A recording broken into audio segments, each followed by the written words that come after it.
Moi Julien, Comment ça va? je te fais pas la bise. Hein. Non. Il est encore malade, hein, vous entendez, c'est la voix de Dark Vador. Un petit peu Barry White du sud-ouest. Donc, Les amis, bonjour. Hein, bienvenue. chez les tontons. Crypto. Toujours heureux de vous retrouver, si nombreux à chaque fois. Hein, On est content, on est toujours content de voir de nouveaux abonnés, de nouveaux commentaires, des commentaires. Pour les plus anciens, merci à vous, c'est vous qui faites la chaîne. Julien, toujours pour les fondamentaux. Et Monsieur Alex, côté technique, c'est parti. Exactement. Alors, n'oubliez pas de vous abonner, ça nous aide et vous n'allez rien rater. Surtout qu'en plus, là, on va vous développer cette fois-ci et la semaine prochaine, peut-être même encore celle d'après, un thème. On va vous aider à trouver les blockchains qui sont un petit peu plus compétentes, qui sont un petit peu plus intéressantes pour le long terme, pour le bull run. Pareil pour les tokens aussi, on a 2-3 petites métriques à vous présenter. Donc si vous voulez rien rater de tout cela, abonnez-vous et nous, ça nous fait plaisir et nous aide. Alors qu'est-ce qu'on voit cette semaine? On voit plusieurs choses relativement intéressantes. On a le BTC qui mettrait une petite carotte dans le sens où il s'en va ou il s'en va pas. Bon, bref. Côté blockchain, ce qu'on vous disait précédemment, voilà comment les regarder, pourquoi, lesquels, etc. Tu sais quoi, on attaque direct, on leur montre. C'est parti. Allez, c'est parti. Avant de continuer, il me manque toujours pour le giveaway, quand même un petit giveaway. Le premier. Le premier, donc, et le troisième. Le second, c'est José. Coucou à toi.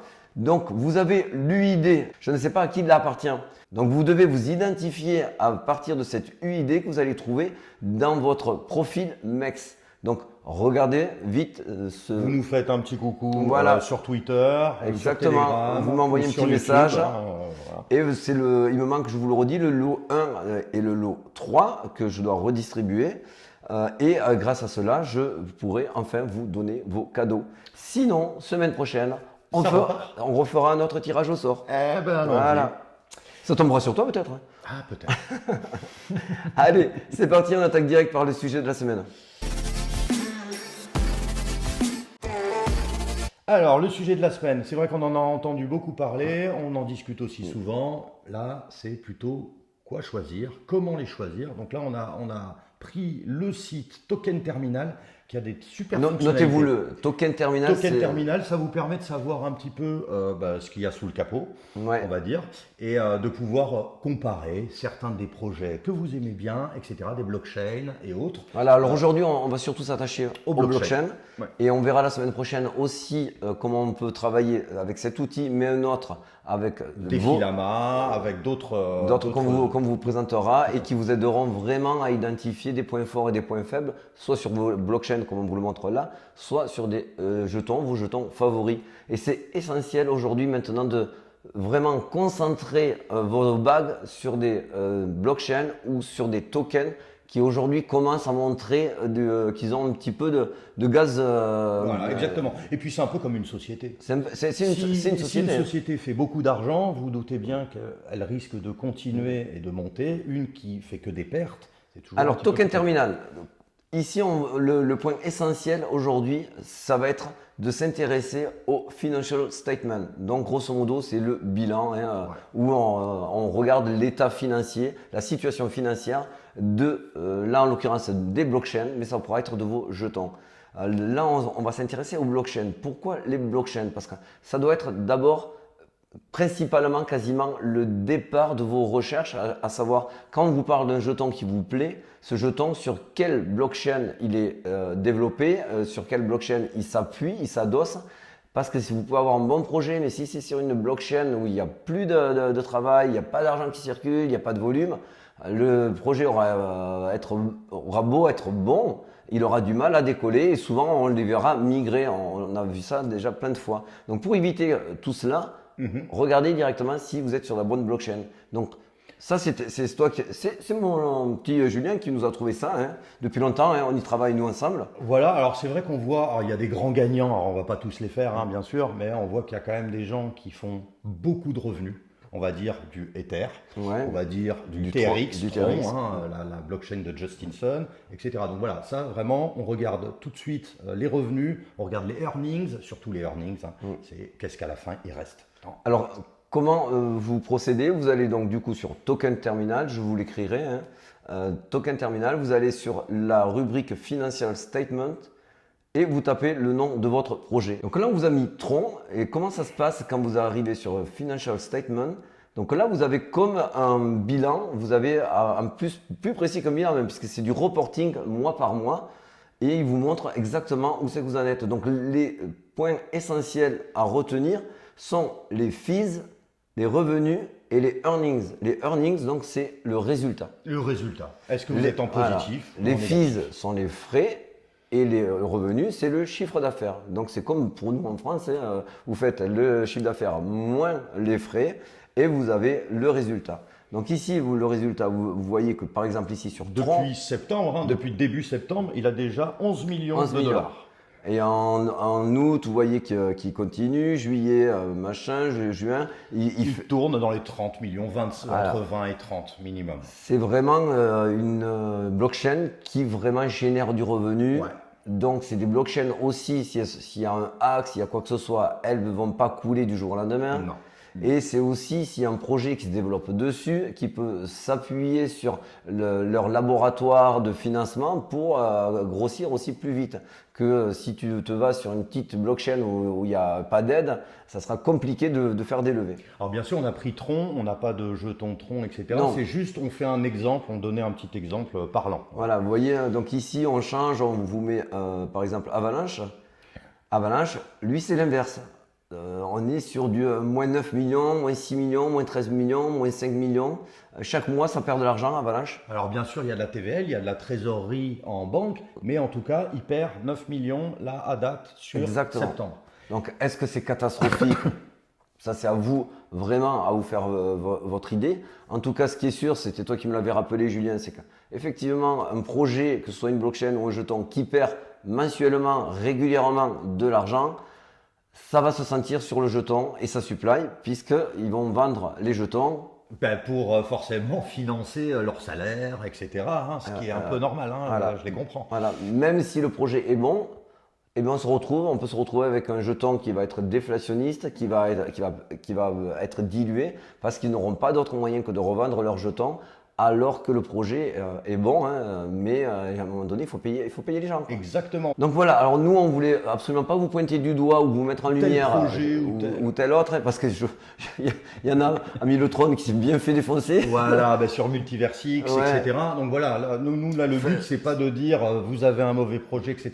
C'est juste vous donner 2-3 outils quand vous les vérifiez. Voilà, il faut qu'on vous responsabilise un peu, mais en vous donnant les bons outils. C'est pas compliqué, c'est pas astreignant. Et ça vous aide vraiment, vous, à commencer à comprendre comment on construit nos projets. Nous, on le fait automatiquement. Oui. Mais voilà, on s'était dit, on va vous aider aussi, vous, pour le bull run. Tiens, vous êtes sur tel token, vous êtes sur telle blockchain, vous avez tel jeton. Qu'est-ce qu'il fait en ce moment? Est-ce qu'il est temps que je réduise mon bag ou que je l'augmente? Est-ce qu'il va être bien placé ou pas pour le bull run? Exactement. Et donc, c'est vrai que pour les prochaines émissions, on a 2-3 petites pépites, des métriques qui sont super sympas, qu'on vous fera. Qui vont vous aider vraiment à affiner votre portefeuille. Ouais, on ne vous donnera pas la pépite qui va faire x100. Vous savez que ce n'est pas notre ADN. Nous, le but, c'est de vous donner plusieurs indicateurs qui font que ça sent bon. Exactement. C'est sous-évalué. Allez, on va passer de suite sur l'analyse Bitcoin parce qu'on a un gros truc sur le Bitcoin. Allez, c'est parti. Bim, Bitcoin. Alors, on attaque direct par du gros. Ouais, ça pique. Comme moi hier soir.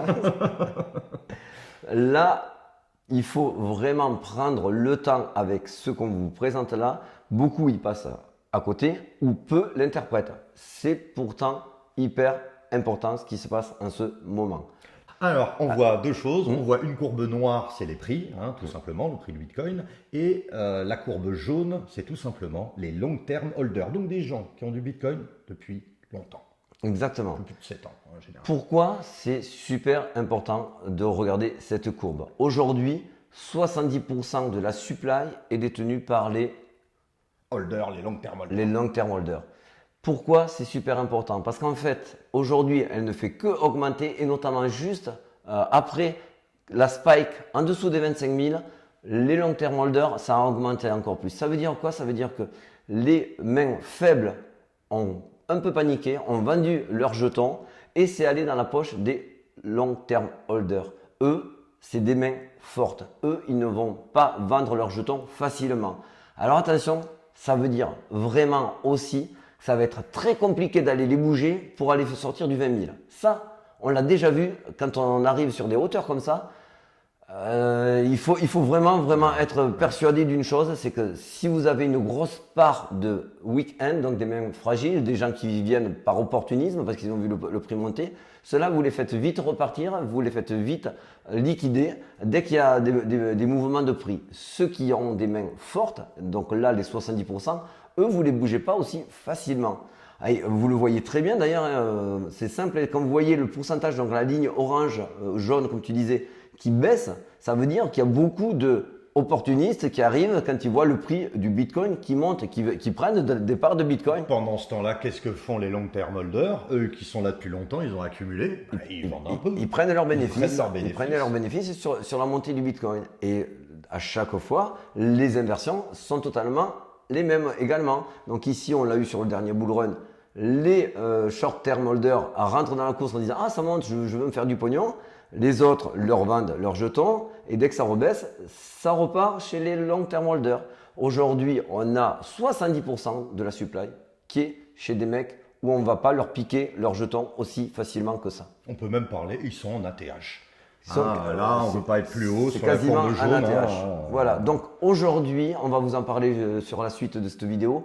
Je suis de moins en moins persuadé pour l'instant, sans grosse news catalysante, qu'on aille vraiment chuter dans les 20 000. J'aurais aimé, c'est vraiment moi, j'avais vraiment des bagues à refaire. Moi j'y crois encore un tout petit peu, mais ça devient un peu, tu sais, comme un rêve. On va voir. Alors, attention, ce n'est que mon sentiment, je ne vous demande pas de vous suivre.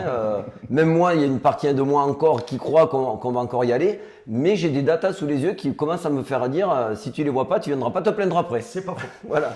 Donc là, j'ai cette data-là, je suis obligé de vous la présenter. On a une autre data, on vous en parle depuis longtemps, c'est les reverse repo. Eh oui, et on va... Allez, réexplique rapidement. Bon, on va le réexpliquer, c'est le coffre-fort des États-Unis, c'est là où le cash est stocké. S'il sort, ça veut dire qu'ils vont aller dans les riscons, surtout c'est qu'il y a une peur moindre sur les marchés puisqu'on les investit. Exactement. C'est un peu comme vous, si vous n'avez pas peur de vous faire piquer votre argent, vous allez sortir avec beaucoup de billets en poche. Si vous savez que ça craint, vous allez sortir avec très peu d'argent et vous allez le laisser au coffre. Là, c'est exactement pareil. Et on voit que ça baisse. Je lui fais rire. Ouais. Là, on voit que ça baisse depuis longtemps. On vous en parle depuis longtemps.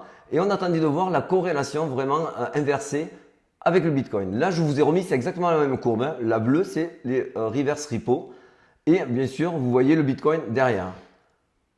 On arrive sur une décrue de plus en plus prononcée. C'est vrai. Et enfin, on voit ici, je voulais cercler de blanc, qu'il y a vraiment une inversion, un point d'inflexion où on voit enfin que cet argent-là impacte le prix du Bitcoin. Alors bien sûr, c'est allé d'abord se déverser dans le SP500, ça allait se déverser sur d'autres assets. Il faut aussi regarder, on avait dit je crois la semaine dernière, les stablecoins. Exactement. L'émission. Mais en tout cas ça c'est très bon. C'est très bon et en plus on voit que c'est vraiment corrélé puisque là on voit que le total 1 lui aussi il augmente. Là on est resté en daily sur les deux graphiques à gauche et à droite. Tu rappelles rapide total. Vas-y. Total 1 c'est Bitcoin, enfin c'est tout, tous les tokens, alors que le total 3 c'est moins le Bitcoin et l'Ether, donc tout le reste. Et on voit que sur les deux totaux, l'argent effectivement on le voit affluer. Enfin, on voit des rebonds positifs, c'est ce qu'on espérait depuis très longtemps. On y arrive progressivement. Attention, on n'a pas le cul sorti des ronces. Non. Mais je le redis, on est quand même obligé de vous montrer les datas parce que moi aujourd'hui, je ne peux plus dire non, on est encore du baissier, on va aller à 25, 24, 23, 22. Aujourd'hui, attention, le risque, il est haussier. Tout à fait. Sens. Alors, est-ce que pour autant on est sauvé des manipulations? Alors ça, je te le pose comme question. je t'écoute. Non, vas-y, parce que tu as la solution. Alors en fait, je vais essayer de vous le simplifier au maximum. Là, au milieu, vous avez une courbe bleue qui descend, qui se stabilise. C'est le CVD spot, à savoir qu'est-ce qui se passe sur le marché spot. Là, on ne parle pas de futur ou de perpétuel. C'est des gens qui arrivent pour acheter du Bitcoin et autres, et se le mettre dans leur pocket et ne pas y toucher. Donc aujourd'hui, on voit qu'il y a très peu d'achats sur le spot. En revanche, au milieu, en jaune, on voit que c'est sur le futur. Donc cet argent-là qui arrive, pour l'instant, sert à trafiquer un petit peu le cours, à le manipuler à la hausse, à la baisse, et très peu pour vraiment stocker davantage leur Bitcoin. C'est ce qu'on voit. Mais attention, on est quand même sur une tendance, pour moi, qui est revenue haussière. Tu n'as pas voulu m'aider là? Non, j'étudie. Ouais. Et on est donc, si on revient sur notre plan que vous avez dit, oui, vous vous rappelez, hein, si vous nous suivez, on a nos 3 phases ascendantes, la 1, la 2, la 3, puis nos 2 phases correctives. On est rentré dans la phase 2. La phase 2, elle sera longue, elle sera courte. On ne sait pas le temps qu'on va rester dans cette box pour aller repumper. On vous avait dit notre scénario la semaine dernière qu'on croyait de moins en moins qu'on allait chuter fortement en dessous des 25 000 parce que le piège baissier, s'il avait lieu maintenant, se ferait avec très peu de monde parce que même si on voit que les capitaux reviennent un petit peu, on est très peu nombreux sur les exchanges. Oui, ça c'est sûr. On est entre nous. Hein. Donc aujourd'hui, mettre de l'argent pour piéger quasiment personne, ça n'a pas grand intérêt à mes yeux, vraiment. Alors que si on monte à 40 et qu'on piège tous ceux qui vont venir, parce qu'à 40, il y aura eu les médias, tout le monde en aura parlé, ça va rappliquer. Là, pour moi, ça aura du sens. Et donc, ça sera intéressant aussi peut-être de regarder la long term holder, de savoir qu'est-ce qu'ils font aussi. Exactement. Si on fait du daily, depuis la semaine dernière, milieu de semaine dernière, je suis passé haussier sur Telegram, vous le savez, je vous en ai parlé. Pourquoi? Pour plusieurs raisons. D'abord, il y avait une divergence haussière que je vous avais mis sur Twitter, qui succède à une multitude de divergences, 1 heure qui avait eu lieu les jours auparavant, que je vous avais également partagé. Donc pour moi, c'était un signe à minima, qu'il y avait soit une consolidation, soit une reprise haussière. Ensuite, on voit très vite qu'on a un rebond très fort avec une bougie d'avalement quand on a dumpé en dessous des 25 000, qui est suivi par 2 autres bougies daily qui nous amènent les fameux 3 soldats. Alors, j'en connais beaucoup, mais je ne la connaissais pas. Merci. Elle est puissante. Je ne connaissais pas les 3 soldats. J'aime beaucoup cette pattern-là parce qu'on ne la voit pas si souvent que cela. Je la travaille surtout en daily, plus rarement en 4 heures, mais jamais en dessous. Alors, très vite, les 3 soldats blancs. Les 3 soldats blancs, vous les avez ici. Il y a une tendance baissière et directement après la tendance baissière, vous avez 3 bougies assez conséquentes. Donc ça, c'est souvent suivi, ça c'est bien sûr, on voit que c'est haussier, mais ça vous donne une inversion de tendance. Et donc comment ça se passe? Quand vous avez ces 3 bougies-là, souvent vous avez une petite rectification, consolidation, qui même est piégeuse parce qu'on fait croire que ça peut être en retracement, et un gros pump derrière. Alors on revient sur notre graphique, on a nos 3 bougies, nos 3 petits soldats, blanc. Bleu, vert, pardon. Hein. Bref. Et donc, on a notre fameuse consolidation faux retracement et le gros pump. Voilà, c'est ce qu'on aime voir. Donc, effectivement, sur du court terme, je suis repassé haussier depuis milieu de semaine dernière. Vendredi, je vous avais prévenu de ne pas shorter. Bon, c'est pas pour vous dire, hein, je vous l'avais dit ou quoi que ce soit. Mais bon, vous comprenez qu'il y avait quand même de la data. On est sur la MA200, c'est pour ça que je vous avais dit, pour moi ça va aller jusqu'à 27,4. C'est la zone en dessous de cette MA100 sur laquelle on avait déjà heurté, on l'avait testé avec le Grayscale. Autre point, le carré Bias. Ah, notre carré Bias. Carré Bias, alors on le voit à peine ici. Si, je regardais tout à l'heure, je l'ai vu, le petit liseré vert tout petit, voilà, qui ouvre. Exactement, là c'est un indicateur de momentum, ça veut dire qu'on bascule sur une période haussière. Attention, on est sous cette moyenne qui fait quand même pour l'instant le boulot de retester et de rejeter. On aimerait qu'elle s'installe, que les bougies s'installent au-dessus. Exactement, d'autant plus qu'on a une divergence baissière qui est en train de s'installer, elle n'est pas encore confirmée, mais elle a une bonne voie pour la confirmer. Donc ça pourrait nous amener à quelque chose qui pourrait faire une consolidation, une petite baisse, faire croire même que ça retrace, on peut descendre même plus bas et vous avez des zones à aller chercher jusqu'au 26 500. Hein. Il n'y a aucun problème par rapport à cela, mais rester sur une tendance court terme haussière. Est-ce qu'on va aller au 28? C'est encore un peu tôt pour le dire. Il y a quand même beaucoup d'open interest, on est quand même hyper chargé ici. Donc ça, il faudra à un moment donné le nettoyer. Donc voilà, on est pour nous sur une tendance haussière court terme. C'est beaucoup moins noir que la semaine dernière, mais bon, je garde quand même mes ordres d'achat parce qu'il y a toujours ma petite voix qui me dit bon, ok, oui, là, mais ça peut redescendre. Exactement. Il faut toujours être en effet. Alors, c'est sûr qu'il y a des petites dates, vous avez dû le voir, hein. Il y a le FOMC, les taux Ouais, je l'ai mis, mercredi, je crois que c'est 20h30. Voilà, 20h et 20h30. Donc bien sûr, là, on suppose que il n'y a aucune augmentation de taux. On sera dans le processus. Puisqu'on est à 99%, je crois. C'est ça, regarde, je te l'ai mis là. Voilà, 99%. Là, on est à 99%, il n'y aura pas de surprise. Il n'y aura pas de surprise. Donc, c'est le discours de savoir. On va regarder aussi un petit peu le chômage. Si ça continue à monter, c'est toujours bon. Ça permet de limiter.